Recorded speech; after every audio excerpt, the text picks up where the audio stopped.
What has been working over the course of the last 2 or 3 years, maybe even longer if you want to kind of go back that far, is artificial intelligence. So one of the biggest themes so far this year has, of course, been AI.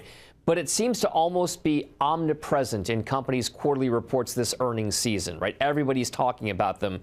Is this maybe diluting the trade, the message?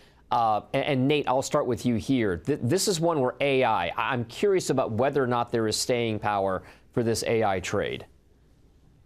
The thing about artificial intelligence is it really pervades the entire company or country in every sector, in every company. This isn't unique to one specific company or sector.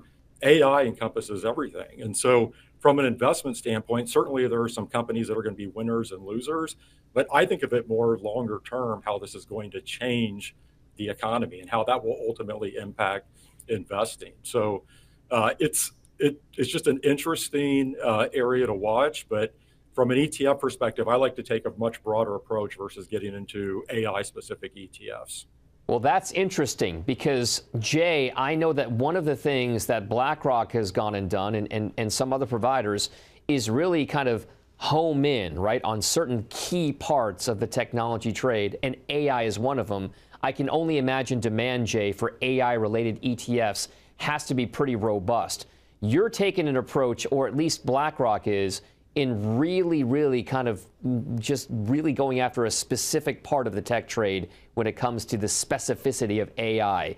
Why is that the better approach for some investors out there, Jay? Well, I think there's a mismatch between the opportunity of artificial intelligence and the tools available for people to capture that opportunity. I mean, if you go back a few years ago, ChatGPT comes out, it's November 2022. People realize this is a revolutionary, almost call it the iPhone moment of artificial intelligence.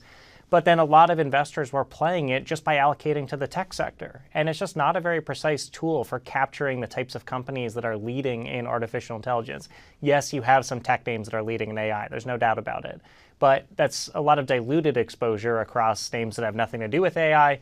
Or worse, there's companies in the tech sector that are actually probably going to be disrupted by artificial intelligence and lose in the emergence of this theme. So we felt it made a lot of sense to bring out dedicated artificial intelligence ETF strategies for people to get more precise in their AI exposure. BAI has brought in $1.5 billion in assets this year. And what's unique about it is it's an AI ETF, but it's managed by an actively managed portfolio manager. Tony Kim, who has run our Tech Opportunities Fund for a long time, has a dedicated strategy with BAI in terms of finding his favorite names across the AI value chain. So it's a fund that's become very popular amongst investors that want granular exposure to artificial intelligence.